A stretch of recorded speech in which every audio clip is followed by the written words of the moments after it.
Okay, hello and welcome back to my channel. My name is Leela and today I'm actually going to be reading the entire Hunger Games series. So I'll be rereading the original trilogy for the first time since they came out when I was in high school, and I'll be reading the prequels for the first time. Starting with the Hunger Games. I picked this up spontaneously when I was in Montreal and taking the train to New York, so I talked a bit about it in my summer reading vlog, and I will come back to you with my first reading update on this one.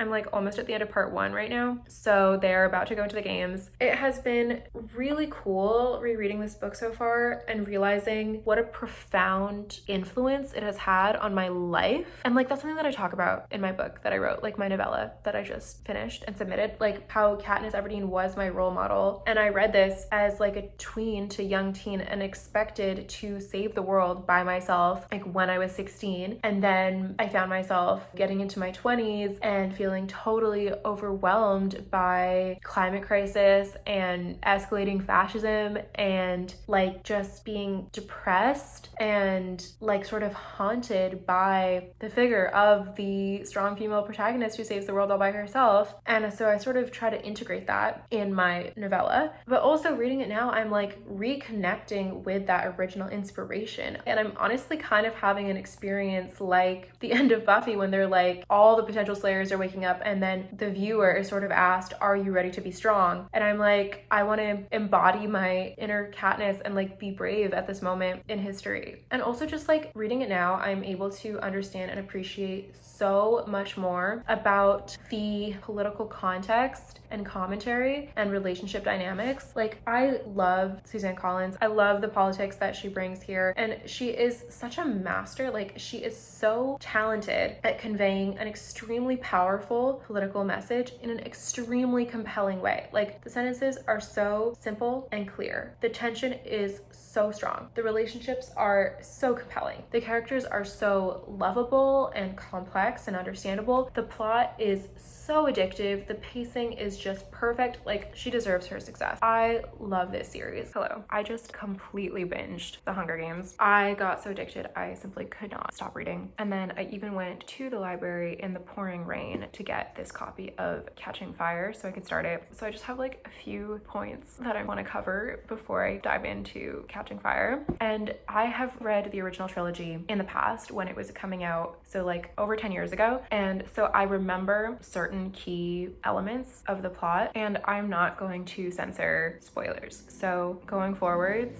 I'm going to talk with my full knowledge of what happens in the original trilogy with spoilers starting like right now. So the first thing in the story that really stood out to me upon this reread was just how heartbreaking it is to read about Katniss's relationship with her sister, knowing that Prim dies in Mockingjay, and how Katniss did all of this to protect her sister. Just devastating. And Rue's death, also so devastating. Oh my god, just so heartbreaking. My girlfriend had pointed out to me that Katniss and District 12 is indigenous coded, and I had not realized that before, but I really see that on reading it this time. And I was so interested in that and District 11 in the context of Black history, and then the allyship that forms between Katniss and Rue, and also Thresh as the Black and indigenous coded contestants in the Hunger Games in competition with the careers. And I learned that Suzanne Collins grew up in a military family, and I feel like I really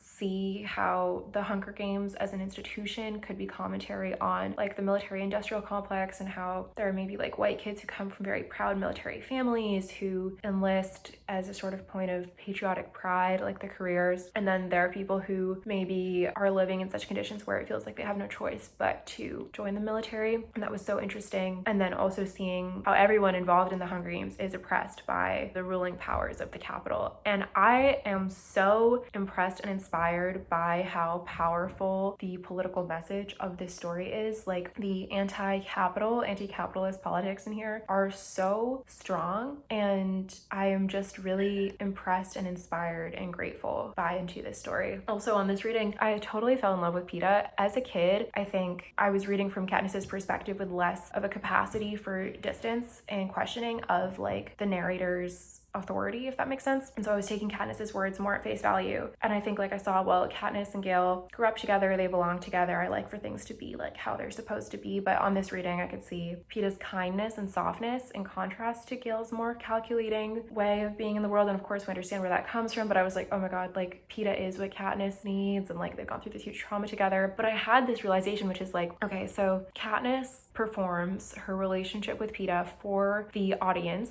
in the Capitol, and they are totally hooked, and so am I. And like that is what protects her from the danger of defying the Capitol. And I feel like this commercial YA series, which features this romance love triangle, is sort of something similar, where as a reader, I'm hooked on the romance. I'm like, oh my God, enemies to lovers, fake dating. I'm like totally hooked. And then I'm like, wait a second, that is sort of protecting the powerful anti-capitalist message within these stories. It kind of gave me shivers when I realized that. But yeah, I'm really appreciating seeing more of that depth now as an adult. And actually, I'm 26 now and Katniss is 16, and I'm reflecting and realizing this book has had a tremendous influence on my life and has been really significant to me in my experience of growing up. And like when I was a teenager, I honestly kind of had this like expectation on myself that by age 16, I would spark a revolution and sort of save the world all by myself. And then as I got into my early 20s and hadn't accomplished that, I felt sort of depressed and despairing at times. And then I actually wrote a novella about that, about what happens when you grow up reading dystopian YA, expecting to save the world all by yourself by the time you're 16, but then find yourself in your early 20s feeling depressed and overwhelmed and maybe despairing, but then can you still find some hope and maybe even take some real action in the world towards justice and liberation? And reading this now as a 26-year-old, I feel inspired to do that. Like, not this pressure to like be Katniss Everdeen, but this inspiration to be myself and to take brave action for justice and liberation. And so I am just so grateful. I love these books so much. I love that on rereading, I appreciate them even more. That is like such a good feeling. And I'm looking forward to reading the prequels and gaining more context. Already, I like am appreciating Haymitch so much more, and just knowing that like he has a backstory, I'm devastated. So I'm a little bit nervous about that. But yeah, I love these books. I'm interested to see what she does with President Snow in the Ballad of Songbirds and Snakes. I'm so obsessed. I'm so addicted. I'm gonna go read Catching Fire right now. I had this one and a copy of Mockingjay at my mom's house for some reason. I just like didn't have a copy of Catching Fire. So I actually did order a copy, but it like hadn't arrived yet. So I had also put it on hold at the library, and then that hold came through. So I was like, I need this right now. So yeah, I'm gonna go read this right now. Hello, I finished Catching Fire, and also the copy that I ordered arrived. Oh my God, the ending. This book is crazy. Here are my thoughts. So the uprisings and the idea that the peacekeepers, so like the police, view the lives of the people who live in the districts as worth less than nothing was really reminding me of the sort of popular education that I received during the Black Lives Matter uprisings of 2020. And this book is published in 2009. So I was just sort of reflecting on that and how collective movements and realizations are kind of cyclical, and that under white supremacist, capitalist, cis heteropatriarchy, etc., the lessons and the cycles are the same ones repeating. And that put me in the mood to read some more Black feminist literature. And so that inspired me to start the audiobook of Assata Shakur's autobiography. And I listened to the introduction by Angela Davis, and I'm really excited to continue reading that. And I also want to continue reading Women Race and Class by Angela Davis. I've read up to the chapter called Communist Women at this point. I also want to continue reading As We Have Always Done by Leanne Betasamosake Simpson, because we see more of the indigenous coding of District 12 in this book. For instance, the idea that hunting is illegal on the capital's land really resembles real laws associated with indigenous repression and genocide to ban traditional hunting, which is indigenous people's way of living. And also the enforced starvation in District 12 parallels the fact that indigenous reservations were explicitly designed, I know this at least in the Canadian context, as open air prisons as part of the genocidal project. Like the Canadian Prime Prime Minister John A. Macdonald was open with his government about using the reservation system and enforced starvation as a method to annihilate the indigenous population. Thinking more about Katniss being indigenous coded, I think it's right that the mockingjay should be working class and indigenous. However, I wonder if certain revolutionaries would want a working class indigenous symbol to justify their own agenda, and then we do see that coming through at the end of this story. Katniss is already feeling that way, and I think that's why it's important that, spoiler alert for Mockingjay, Katniss shoots the leader of 13 instead of Snow, because she basically wanted to claim power and continue the same cycle of the Hunger Games, which Katniss was trying to oppose by agreeing to be part of the rebellion. And then I was also just thinking that, I hope that Suzanne Collins shares the wealth that she accrued from the commercial success of this series with indigenous communities and liberation efforts. And I was talking about this with Alessandra, my girlfriend, and she was saying that Katniss should have been played by an indigenous actress in the adaptations. And I do agree with that. I do think that it would have been more just for an indigenous actress rather than a white woman to obtain the wealth and recognition associated with that indigenous coded role. I was also interested in this story in the fascist police enforcement of state power and Katniss's decision process in regard to whether she's going to flee for self-preservation or stay to fight. That feels like a relevant deliberation at this moment in America. Oh my god. And then at the end, District 12 has been bombed to ruins. So devastating. That also, I remembered when I reread that, really left a tremendous impression on me, and I think did influence my novella as well. But also the fact that at the end District 12 has been bombed to ruins really reminds me of the images of Palestine in the current colonial genocide occurring there at the hands of a colonial nation state like Pan Am. Also, the engagement interview occurring at the same time as an uprising reminds me really darkly of Super Bowl, etc., providing televised entertainment as distraction from the ongoing genocide. And Alessandra, my genius girlfriend, was also talking to me about the idea of bread and circuses, because I was saying bread seems to be a really important symbol in this book, really significant motif. So then Allie was explaining to me this idea of bread and circuses, which is that bread and circuses are necessary elements in state repression, based on this idea that as long as people have bread and circuses, the oppressor can basically accomplish whatever they want because the people are not desperate enough to revolt. And in these stories, there's bread. The people do have bread at least. There's different breads for each district. Pan Am, she pointed out, means bread. The boy with the bread. It's a whole motif. And the Hunger Games are the circus. So that's really interesting. And oh my god,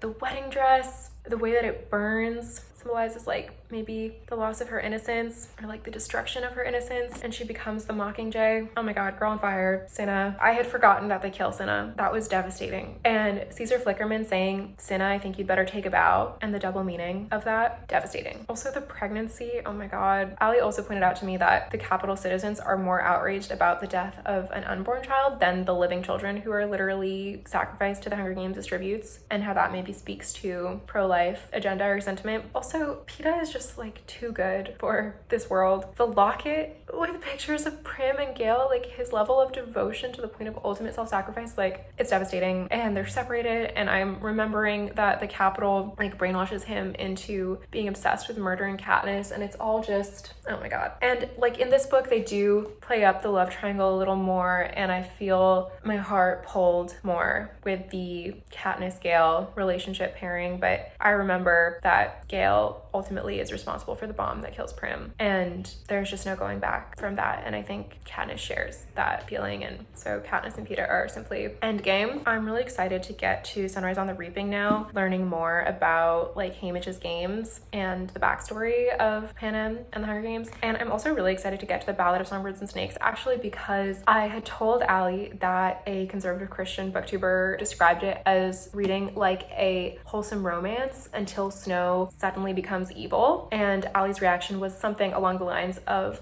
oh my fucking god, the heterosexual brainwashing. So I'm interested to see what that's about. But first, Mockingjay. Oh my god. I will get back to you with my next update.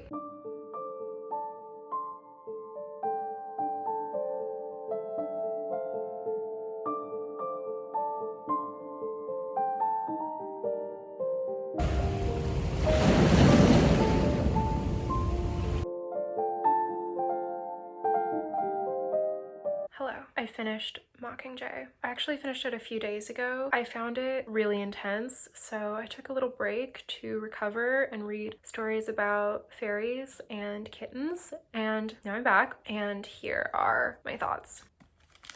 So first of all, here are my annotations. I tabbed the most important moments in the book. That is every mention of Buttercup being precious and adorable. I love Buttercup so much. I love the blue ribbon. I love Buttercup wearing the blue ribbon. I love Buttercup and Prim so much. Rest in peace, Prim.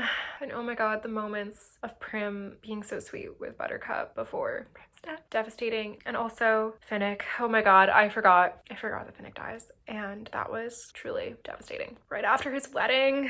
Oh my god. So here are my notes. I have them organized sort of in sections. So the first one is District 13. And I was kind of surprised on rereading this book for the first time as an adult to really see that 13 is like bad from the beginning, which I did not remember from childhood. Like from the time she arrives, she has like a team to manage her appearance and write her speeches, and all she has to do is play the part of leader, face, voice of the revolution. And it's like paralleling her experience in the capital in this like very major way. And I find this to be a very Orwellian tale. Like I'm very strongly reminded of Animal Farm and 1984 in District 13. And 13 feels very Soviet to me in its brutalism and of course the context of the nuclear weapons and this idea of mutually assured destruction. It's very Cold War, which makes sense with regard to those Orwellian tones. I feel like the moral of the story has a kind of Cold War feeling to it too. Okay, next section is love triangle. At one point, Katniss herself says like that it's demeaning in these circumstances for the public to be paying attention to her love life, and I'm like, yes, I completely agree, but I actually have a lot to say about it in this book. So let's start with Gale. At first, I was like picking up on some light foreshadowing, and I was like, yikes. Like he says, if I could hit a button and kill every living soul working for the Capitol, I would do it without hesitation. I'm like, whoa. But then he's starting to show like a lack of empathy when Katniss's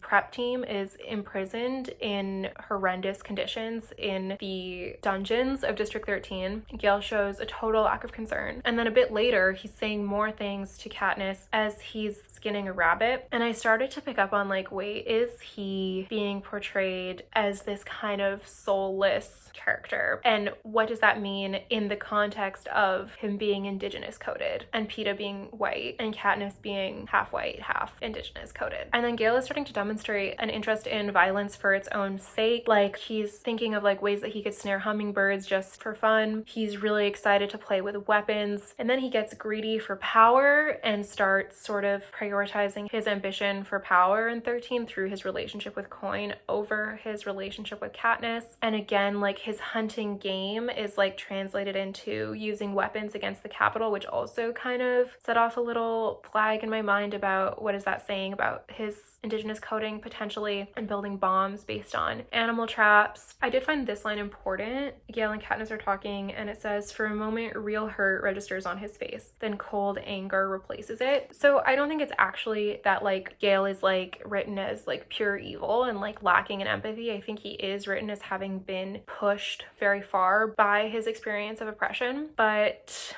here's where I was like, oh my god. Because then Peeta is like this kind white man and he is like too good for this world. And then I was like, wait a second. Is Peeta Peter from the Bible? And then is Gale, who is like vengeful and indigenous coded, like his foil that Katniss has to reject in order to choose her good white Christian husband? And I really don't think that that is like explicit in the text. And I highly doubt that it would have been intentional of the author for that to be the significance of the love triangle, but I could read it. And I was like up in the middle of the night researching online about the Apostle Peter, and he was the spokesman for the apostles, which mirrors Peeta, who is known for his eloquence and being a compelling speaker. And he forsook Jesus 3 times, but then Jesus made a special point of forgiving and restoring Peter, and eventually even arrest, beatings, and threats could not dampen Peter's resolve to preach the risen Christ. And in this scenario, Jesus would of course just be Katniss Everdeen. And so then I'm counting. I'm like, okay, how many times does Peeta forsake Katniss in his televised interviews at the Capitol? Once, twice, 3 times, and then he's rescued. I'm like, oh shit. And then Katniss, as Jesus, ultimately preaches against the violence of an eye for an eye. And that is the significance of her killing Coin instead of Snow, is that she's stopping the cycle of violence. And also there is a resurrection element in that she is literally pronounced dead and then returns. And also while she's on trial, she's like in her room having an experience of metamorphosis, which metaphorically really resembles the crucifixion and resurrection. And so when I realized that I was like, wait, like there is a reading in which Gale is this sort of soulless, violent figure, and Peeta is this good, white, kind Christian, and Katniss, who is half white, half indigenous coded, has to reject Gale and his violence in favor of Peeta's kindness. I was like, oh my fucking god, because like in that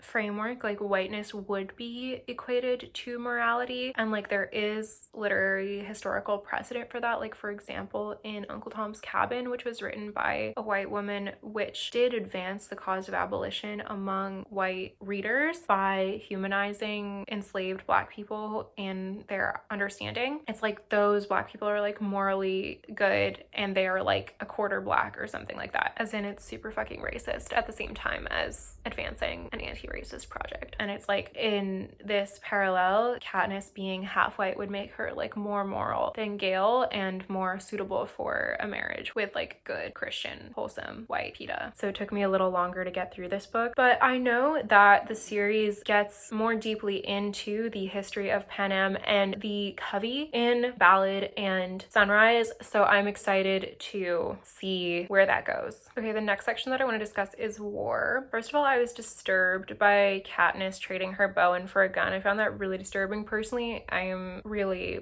not into guns at all, and I was like pretty much agreeing with the sentiment of ceasefire, but I do see how in the context of this armed rebellion, were they to stop before the rebels had secured a victory, that would not change the structures of power. Like I understand that logic. I find the idea that everyone was acting only in self-defense really interesting, and just like kind of brings home to me that like war for the sake of peace makes absolutely no sense. And I feel like the Hunger Games are war in this book, like children killing each other. It reminds me of, I think, like a Vonnegut quote, like babies fought the war. And I find the image of the victor's village in 12 at the end, like surrounded by ruins, being where they survive, having won the war, really powerful, because it's like, what does it mean to win a war? And I was really wondering like where ultimately like does the message of this book fall on the political spectrum? Like, is this more of a liberal message than a revolutionary one? I'm not sure. I do definitely get a strong anti-war message, and I appreciate that. I was also realizing the Greek influence in these stories. Like at one point in 13, when they're discussing like how will things be after 13 is successful, and they describe a republic, that to me harkens back to like ancient Greek democracy. But I'm like, why reach for the ancient Greek democracy in which literally only like white property owning men or whatever, whose property included like women and slaves, could vote, whereas there's the Iroquois democracy of the Haudenosaunee Confederacy in Turtle Island, which I think a lot of North American political structures actually are based on. I feel like that would have been like more compelling in the context of like anti-colonial themes that are sort of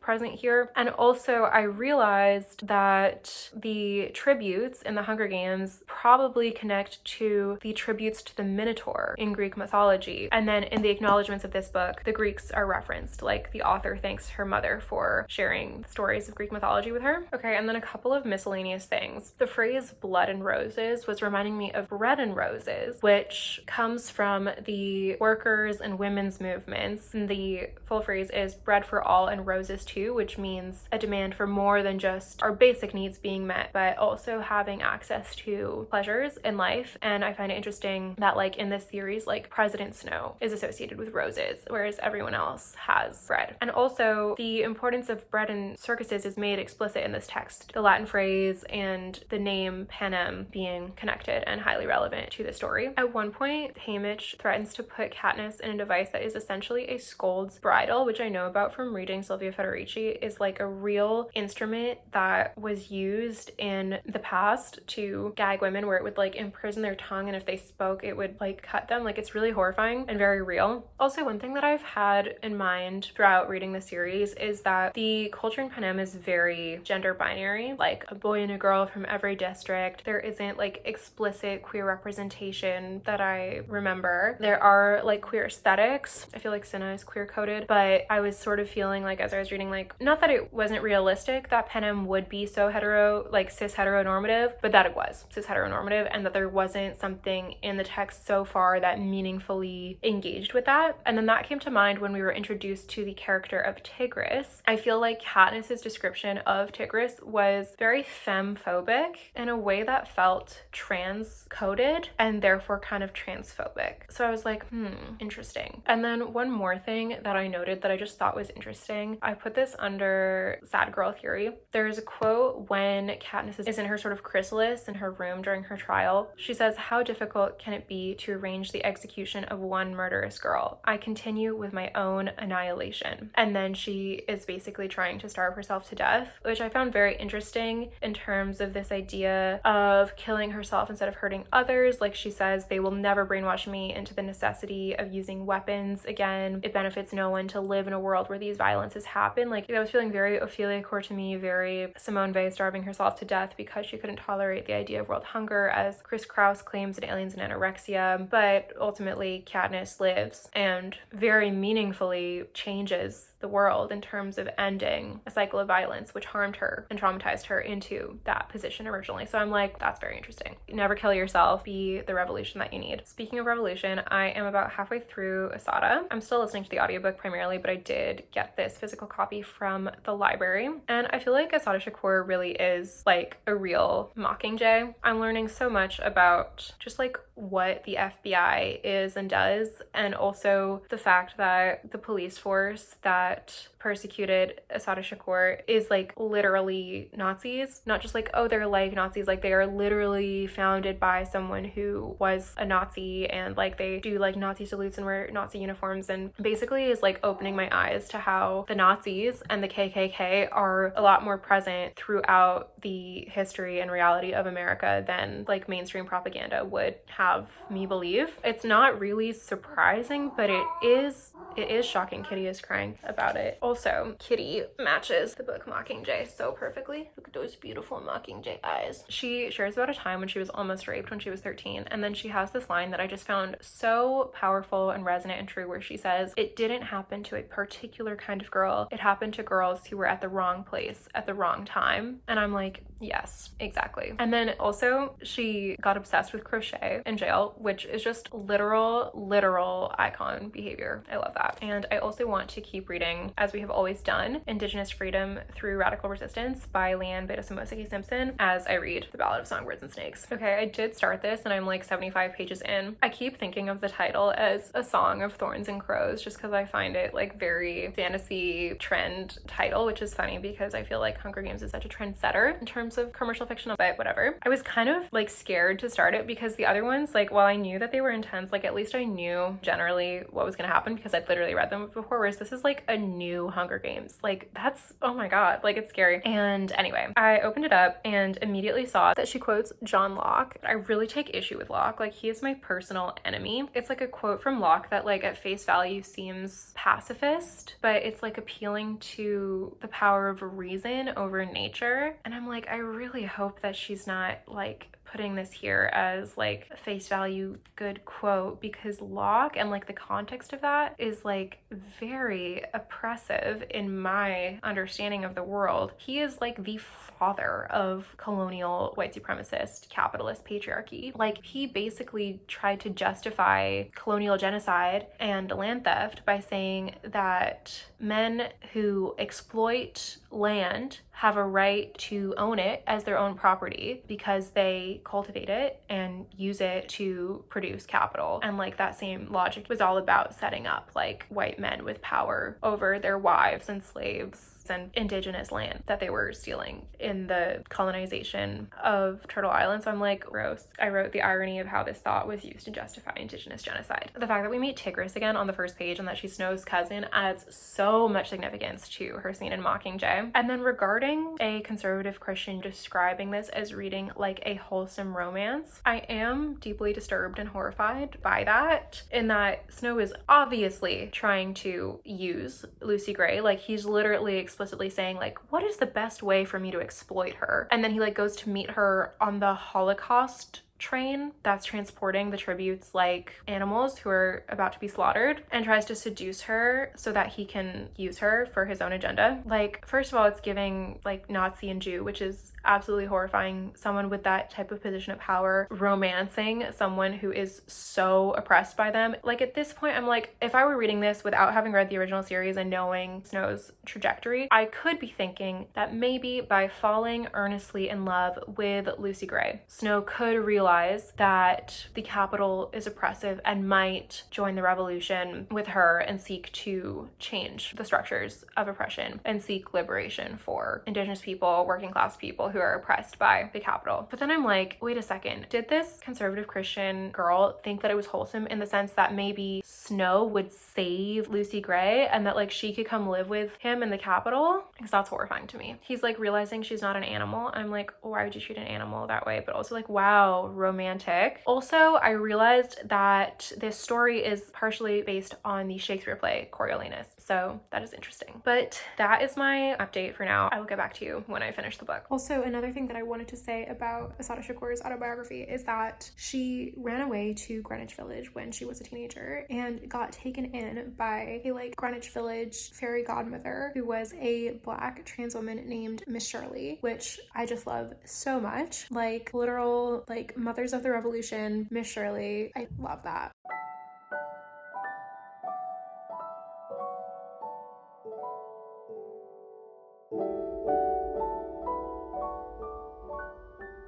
Okay, hello. So I have finished the Ballad of Songbirds and Snakes, and I am halfway through Sunrise on the Reaping, and I have several other books to talk about in connection with these books as well. So first of all, I finished Assata, and I was really moved by this book. I feel transformed by having experienced this story, and I cannot emphasize enough how much I recommend that every single person read this book. And I have a few things that I noted about this story that I feel like connect to the Hunger Games series. First of all, at one point, Assata Shakur is talking about how she used to have a misinformed, stereotypical idea of what communism was. And her description of that misinformed, stereotypical idea was exactly District 13 in Mockingjay. So I was kind of like, oh my God. So I thought that was kind of funny, and it inspired me to learn more about communism. I found it very interesting that she compared the persecution of Black people to witch hunting. She talked about the CIA's strategy of divide and conquer, and that really spoke to me to the importance of unity and solidarity. But then the other side of that is how problems of cultiness and patriarchal dogma can arise in organizations. Her iconic line about education is in here, and I, for whatever reason, didn't realize that that came from her autobiography. So when I got to that part, I was like, oh my God, no one will give you the education you need to overthrow them. One thing that I did note that I would advise potential readers to note as well is that the narrative voice in this text does use fatphobic language in the same way that she calls police pigs. She uses the term fat and related adjectives to demean people that she doesn't like. And I feel like, to me, it also speaks to, like, I personally have a critique of calling police pigs, not because I think it's disrespectful to the police, but because I think it's disrespectful to pigs. Like, I think that pigs are beautiful and sacred creatures who deserve respect, and it shouldn't be a demeaning term to call a human a pig, which to me speaks to the systematic oppression of animals in our culture and how animals should be liberated from industrial slaughterhouses and the oppressive conditions of factory farms, which actually ties into something that I'm noticing in Sunrise on the Reaping, where a comparison is repeatedly being drawn between the tributes and animals, specifically specifically actually piglets, which has me thinking human liberation and animal liberation. I feel like this comes up a lot actually. People compare mistreatment of humans to the treatment of animals, as in you can't treat humans this way, these conditions are how we treat animals. And I'm like, yes, and non-human animals should also not be treated that way. Something else I found very interesting was that Assata Shakur references Sylvia Plath, saying that she read her writing. And that had me thinking, what is the timeline of some of these major historical figures? Because I feel like that adds really meaningful perspective to the unfolding of history. So Sylvia Plath was born in 1932. Gloria Steinem was born in 1934. Audre Lorde was born in 1938, as was my own beloved grandmother, Grandma Yvonne. Angela Davis was born in 1944, and Assata Shakur was born in 1947. So that's all a span of about 15 years. I also, out of interest, read White Tears, Brown Scars, subtitle How White Feminism Betrays Women of Color. I mostly listened to the audiobook of this. I found it highly educational. I highly recommend that everyone read it and learn this information, because I feel like it hugely raised my consciousness in regard to the history of racism. And she actually analyzes controversy surrounding the casting of the Hunger Games movies. So I was like, oh my god, perfect. On to the Ballad of Songbirds and Snakes. First of all, a random note, every time this character was called by his nickname Choreo, I just heard Lana Del Rey saying Choreo. Like, that was so stuck in my head as I was reading this book. As I made progress in the story, I gained understanding of the meaning of the title. Like, I saw, okay, like, while maybe the format is according to this like fantasy trend, it's very specific to the story. We have like Lucy Snow singing ballads, Lucy being the songbird, Snow being the snake, the songbird being the mockingjay, the snake being the snakes in the lab, and then also Lucy and Snow's ballad. I was like, okay, I get it. I also noted that there are a lot of references to Greek myth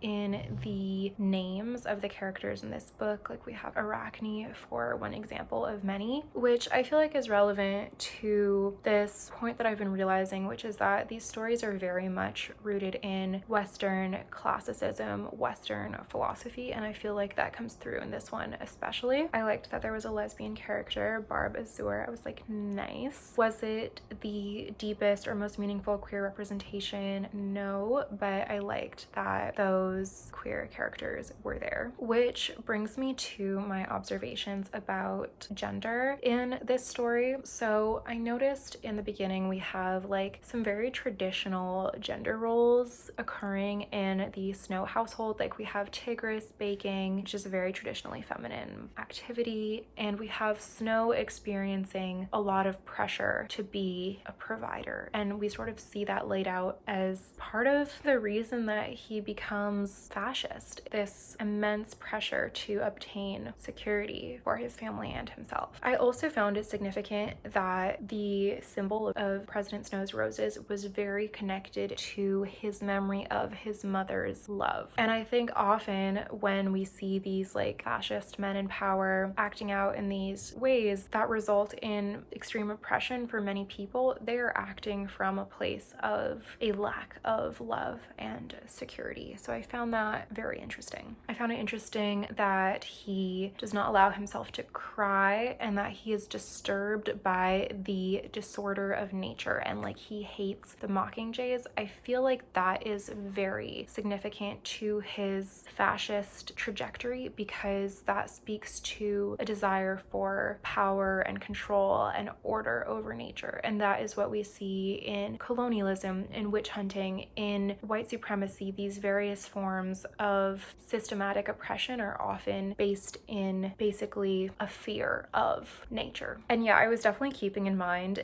the idea that a conservative Christian reader could experience the story and view Snow and Lucy Gray's relationship as a wholesome romance. And I was still like, Snow is so creepy, the way that he repeatedly fixates on Lucy Bird belonging to him and uses that vocabulary repeatedly. And also the fact that he then literally has this savior fantasy of bringing her to live at the Capitol. I was like, would that read as desirable to someone who is aligning their beliefs with white supremacy? And I also found the way that he lies to Clemmy, like an early sign of his later development, which leads us to the topic of fascism. I found it very interesting that Professor Gall basically threatens Snow by telling him to help her or basically lose the prize. That really reminded me of this idea that a lot of Nazis collaborated because of the basic fear of social isolation. I feel like we sort of saw that mechanism playing out in young Snow here. And then at one point, a peacekeeper literally says that they're just following orders, which is the classic Nazi line and is a very pressing reminder of the power and importance of non-compliance in resisting fascism. Speaking of, the relationship between the capital and the districts and the role of propaganda in informing perspectives really reminded me of Israel and Palestine. Oh, and speaking of Sejanus, I was like, is this based on the figure from Greek mythology, Janus, who had two faces, and what would be the significance of that? And I asked Alessandra, and she said maybe it is that he has his two faces of being capital and district, and that it kind of speaks to the idea of double consciousness as explained by w.e.b. Du Bois in The Souls of Black Folk. I also found what happened to Marcus extremely brutal. I really wanted him to enact revolution, and I felt that it was really tragic that he wasn't able to. He and Sejanus were both reminding me of Aaron Bushnell, and I was also very heartbroken by Sejanus's fate. The next theme that I wanted to talk about is colonialism, and I felt very confused when the characters returned to 12 and Lucy Gray seemed to be genuinely in love with Snow. I found that perplexing because I thought that she was working for her survival and that she was working him. I was honestly confused, but I'm like, okay. And then, okay, so this idea that she is named after a Wordsworth poem feels very significant to me because I'm thinking, why would a Covey girl be named after a Wordsworth poem? Like, if the Covey are indigenous coded, why is their culture rooted in English classics? I feel like that kind of indicates that the Covey are not an indigenous group that was on Turtle Island pre-European colonization. They're like an indigenous coded group within the culture of Pan Am. But I'm like, what is going on with that? And I was noticing they're also kind of Romani coded, like being traveling musicians. And then also there's this element of foster care. The idea that Covey children were put in foster care for a fee. And then it said, oh, well, our foster parents didn't mess with us. It could have been worse. And I feel like that is like part of the indigenous coding of the Covey. It evokes to me the 60s Scoop, which was an extension of the residential school project, which was part of the project of genocide and epistemicide of indigenous populations in the colonization of Turtle Island, where indigenous children were abducted from their homes and placed in these Christian boarding schools where the motto was to kill the Indian to save the child. So they were punished for any expression of their culture and indoctrinated with Christianity, and there is extensive evidence that these children were abused, many died. These were absolutely sites of genocide. And then residential schools ended as an institution, but not very long ago. And the project of the residential schools was kind of taken up in what is referred to as the 60s Scoop, when indigenous children were removed from their families and placed in white foster families. And again, cases of abuse, as well as the cultural loss, and basically this idea that it would be better for children to be in the care of white families who abuse them and be alienated from their culture than for their own families to be resourced. I didn't feel that was like meaningfully addressed here. I just felt like it was sort of alluded to as part of the indigenous coding of the Covey. So I was like, And then I was like, why are the Covey playing the peacekeepers' bass? Like, I didn't get that. Like, why would they be like such besties with the police? And then really the biggest thing with this is the ending. Lucy Gray is never found. And I found this to be very troubling in the context of missing and murdered indigenous women and girls. I understand that this is a book about an antagonist. President Snow is a white supremacist, fascist, patriarchal man who exerts personal violence over Lucy Gray. He seems ready to murder her, and it would not surprise me if he had raped or attempted to rape her. And he also then goes on to exert political violence over the rest of the Covey and the districts, and particularly she hates Indigenous coded women like Katniss, who is the ultimate symbol of a Covey girl and the revolution. The mockingjays, which he hates. I'm seeing in Sunrise, Lenore Dove is the spark that ignited the fire that caught on with Katniss. So I get that. Like, we're seeing a portrait of this fascist president. He's not a hero. His actions are not written to be heroic. Lucy Gray's fate is not meant to be represented as victorious in this story of snow landing on top, but her disappearance is kind of written as powerful in that they're like, she haunts this land and you'll never know, and that's kind of her mystique and her power. And I've been sitting with this for a while and I just feel troubled because, like, is that part of her Indigenous coding that she goes missing? And how does that interact with the reality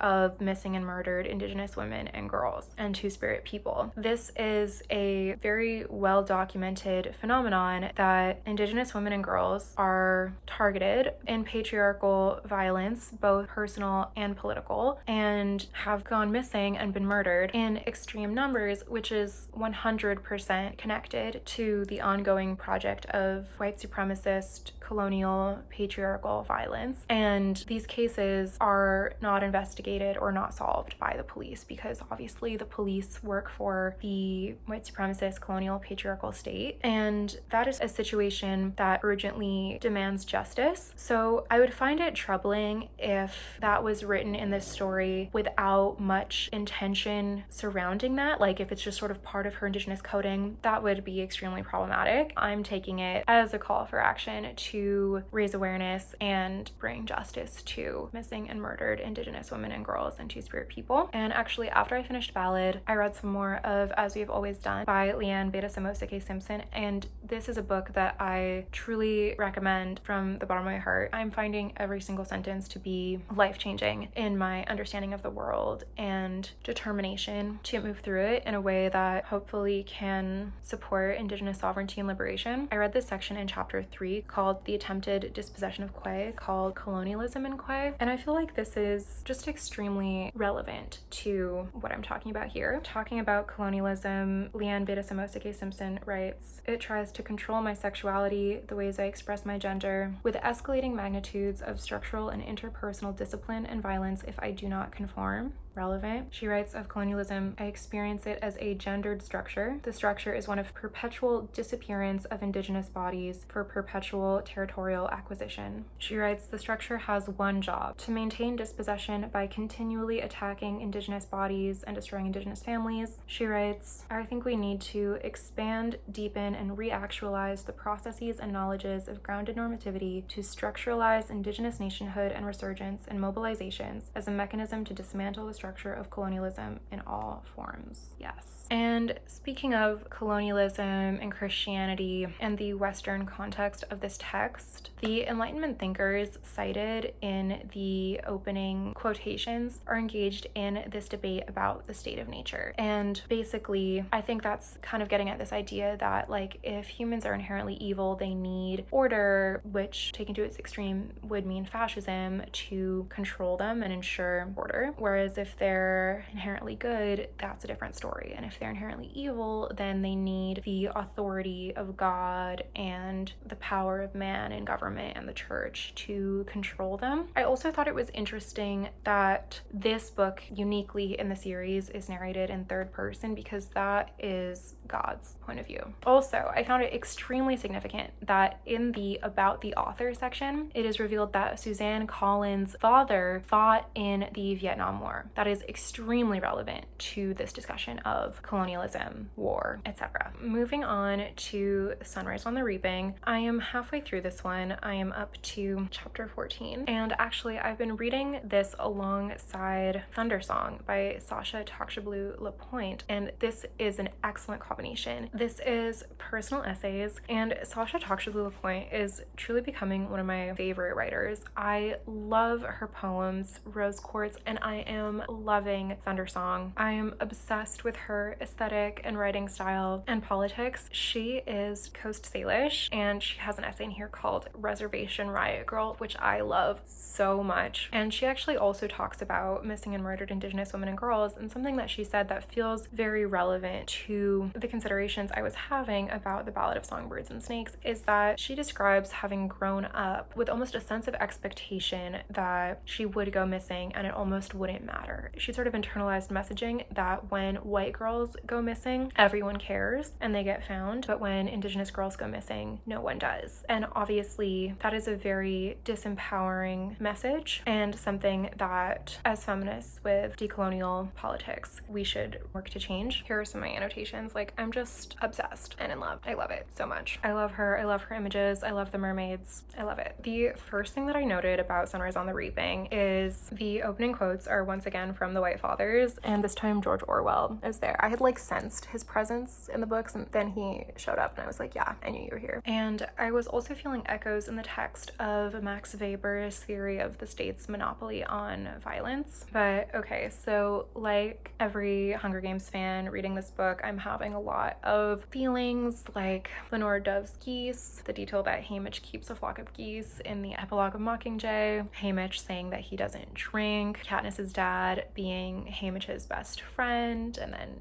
Haymitch saving Katniss's life in the future, the fact that Haymitch's dad died in a mining accident, to calling Luella sweetheart, parallel to the fact that he calls Katniss sweetheart later on. I'm heartbroken, and just knowing that everyone that Haymitch loves is gonna die and he becomes an alcoholic is breaking my heart. Some aesthetic notes. I love that the color dove is described as purple, pink, gray. I'm like, yes, I love the twins' pink and lavender dresses. I love Luella's black pigtails and the name Drusilla. Slay. But I actually have something to say about that. So there's a gay character, Clerk Carmine. Yay, some representation. And there's this line, loving differently can get you harassed by the peacekeepers, fired from jobs, arrested even, which just feels like, to me, kind of like the most basic, like, homophobia line, or these kind of gay stereotypes. Like, I find in this one, Plutarch is kind of gay coded. Like, he's wearing a lavender jumpsuit and he suddenly has this like fairy-like air about him. But actually what's really getting to me is the misogyny against Drusilla. Like, she is hated for being plastic and having surgery, and the sort of narrative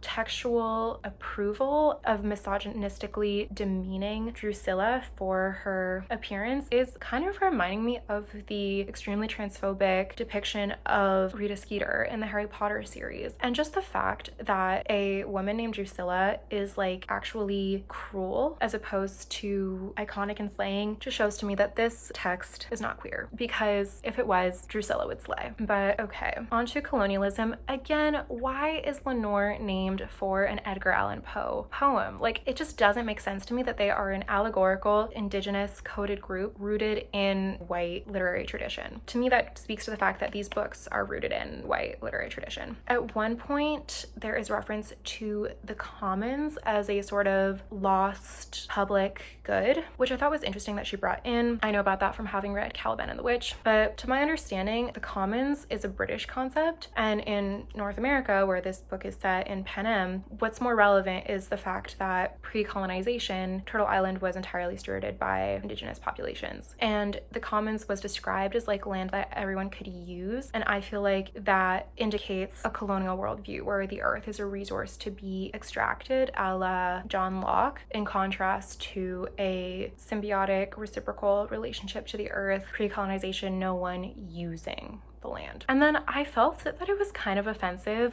that Katniss's mother being described here as having a long blonde braid, because Katniss's iconic braid is part of her indigenous coding, and for that indigenous symbol to have come from a white woman just feels like kind of like to me, because the indigeneity of the covey is constructed entirely of signifiers. It's like, why would you attach that signifier to a white woman? It just shows even more that the covey are not rooted in an actual indigenous cultural tradition. They are constructed of sort of cultural stereotypes about indigenous people. However, I am like, yes to Lenore not wanting to play the commander's party. Thank you. And it is interesting that Lenore gave Haymitch the striker, which I think is the spark to Katniss's fire, which later catches. So there's this list of tributes that's repeated a few times, and it's divided boy, girl. And as I was seeing it a few times, I was starting to think like, what if you're non-binary? And then I was like, LOL, inclusive Hunger Games. That's hilarious, but also that's basically liberalism. Like, it makes me think of that meme, like, diversity win, this Opticon is pan, LOL. And then yes, as I was saying, the comparison of the tributes to animals. In one scene, the characters are criticizing the fact that the capital calls the tributes piglets while they themselves are eating bacon. And then that comparison between the tributes and piglets is brought up again later on. So I'm like, human liberation and animal liberation. As long as there are slaughterhouses, there will always be war. Like the horses, these tributes can't be tamed. That's interesting. And it occurred to me that the cornucopia, iconic to the Hunger Games, is kind of a symbol of capitalist abundance versus natural abundance, in that to achieve like wealth, power, resources within the system of the Hunger Games / capitalism, you have to enact violence and get blood on your hands, whereas natural and community abundance is achieved through reciprocal relationship. An excellent book to think more about that is The Serviceberry by Robin Wall Kimmerer, and I'd of course also recommend Braiding Sweetgrass if you have not read it yet. This plot to break the arena is very exciting. Where I'm at, he just got on the phone with Lenore Dove, so we're gonna see what happens. And then the last thing that I wanted to say is that Petey's conspiracy is kind of reminding me of how I learned about liberation from slavery in school, like the curriculum content about the Underground Railroad, just in the fact that he says head north. It just suddenly evoked for me those elementary school lessons on the Underground Railroad. So I think that's interesting. And also I imagine maybe kind of like the communism of District 13 could be a little deeper. So I am looking forward to finishing Women Racing Class by Angela Davis for that consciousness up level about Black history. So I will get back to you when I have finished the series.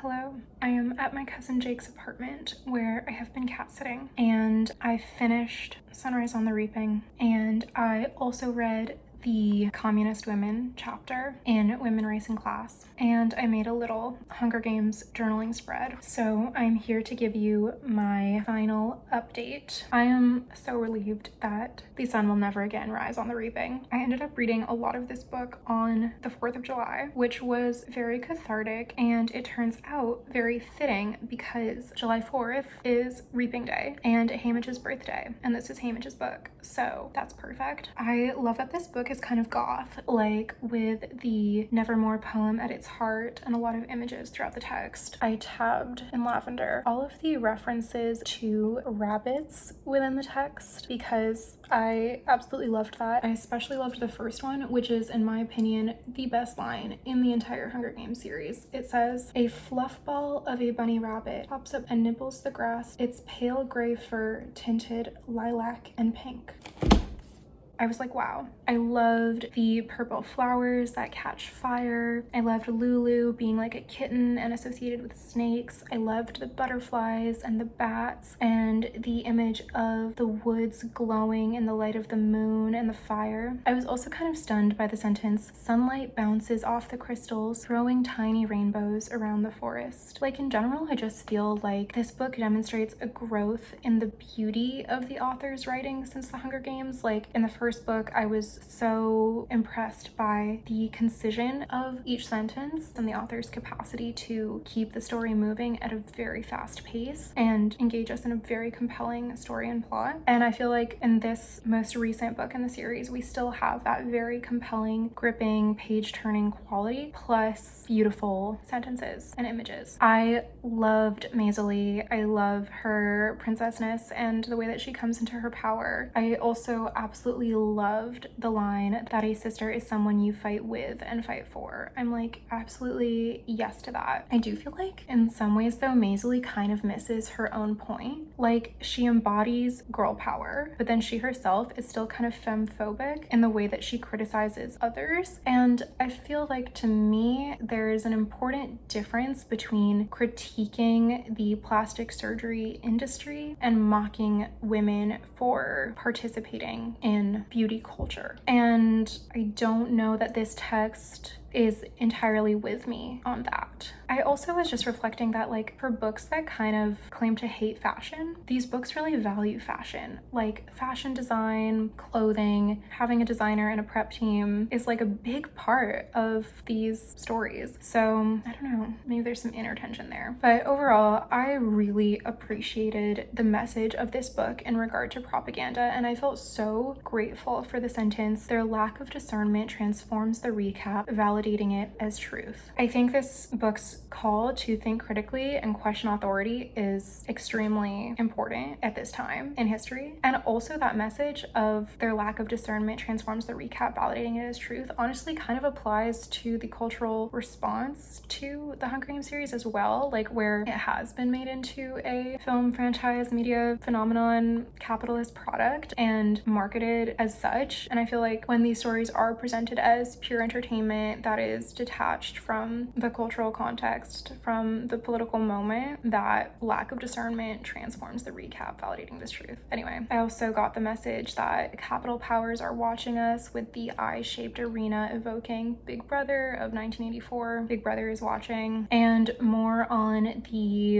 escape from slavery analogy that I brought up in my last update. I was thinking of how in this story, songs are used as code to kind of communicate plans and intentions in that regard. I was very interested that the environment in the arena looks beautiful but is poison. I found that to be a really strong symbol for American propaganda, basically, and also reminded me of environmental racism and how, like, when the state poisons indigenous waterways, etc., it causes a dependence on capitalist production for survival as opposed to a reciprocal relationship with the earth. Here in the arena, the fact that the plants and water are actually poison causes the tributes to depend on aid from the capital and the cornucopia for their food and survival. And I thought that the commentary in the text on the symbol of the cornucopia was very interesting. It's referred to as the horn of plenty for the few, desperation for many. And the arenas once again are reminding me of indigenous reservations, which I know at least in Canada were at one point designed as open air prisons and part of a project to intentionally starve populations in the ongoing genocidal project of the colonial nation state. The fake sun and fake rain, etc., was also reminding me a lot of like a zoo habitat, and again evoking for me human liberation and animal liberation. Abolish the zoo. And then I was also just reflecting a little more on like the indigenous coding, etc., with Katniss, and really the fact that her healer mother Astrid is white as opposed to indigenous coded like her father feels like a missed opportunity to show some value for indigenous knowledge and traditional healing. I'm heartbroken over Wyatt and Lulu and Maisie. Amber's death made me sick to my stomach, and Mags and Wyrus being tortured as context for their behavior in the trilogy also devastates me. I've been reading this series now for like 2 months, and I feel like at this point, 5 books in, I'm like kind of relieved that the horrors are over. I am really grateful that the sun will never again rise on the reaping, and I really hear the message about how that happened not just thanks to like one girl, but as a result of many people over generations working for a greater cause. And I feel like the sun never again rising on the reaping evokes for me in our real world never again as like a Holocaust remembrance slogan, meaning now. Never again means now. Free Palestine, abolish ICE. May we be inspired to be brave in this historical moment. Speaking of, like I said, I also read the next chapter in Women, Race, and Class, and this book has also been providing me with such a sense of historical context and knowledge that this is not the first time that things have been hard, and there is so much precedent and beautiful example in history of people being strong and brave and changing the world. Oh, hi Yoda. And this chapter in particularly actually felt especially relevant to the Hunger Games and Sunrise on the Reaping in particular, in that it spotlights certain historical figures of communist women who are like real life Katniss Everdeens, and also speaks to propaganda. There's also a real life example of a song being used as part of resistance. It says that Capitola Tasker once finished a speech with a song that went, "Like a tree that's standing by the water, we shall not be moved. We're against war and fascism, we shall not be moved. So mote it be." Speaking of real life Katniss Everdeen, Elizabeth Gurley Flynn is described in a primary text that's cited as the picture of a youthful revolutionary girl leader. She stirred them, lifted them up in her appeal for solidarity. It was as though a spurt of flame had gone through this audience, something stirring and powerful, a feeling which had made the liberation of people possible. Yes. And Claudia Jones is described as a leader and symbol of struggle for communist women throughout the country. So again, real life Katniss Everdeen. Again, I highly recommend that every single person read this book. I feel that it should be required reading for every single person. Of course, I understand why it's not, because we live in a patriarchal, white supremacist, capitalist state. But oh my god, this book is so powerful and important and transforming, and it's so compelling to read. And then the last thing that I wanted to show you is my spread that I made for my read of the series. So here it is. I've been like coloring in these little boxes as I've finished each book in the series, which has been fun and satisfying. And then I just sort of journaled on my experience reading the trilogy and now my experience reading the prequels. So that has been really fun. Thank you so much for watching this video, and I would love to know your thoughts. Don't forget to like and subscribe, and I will see you in my next video.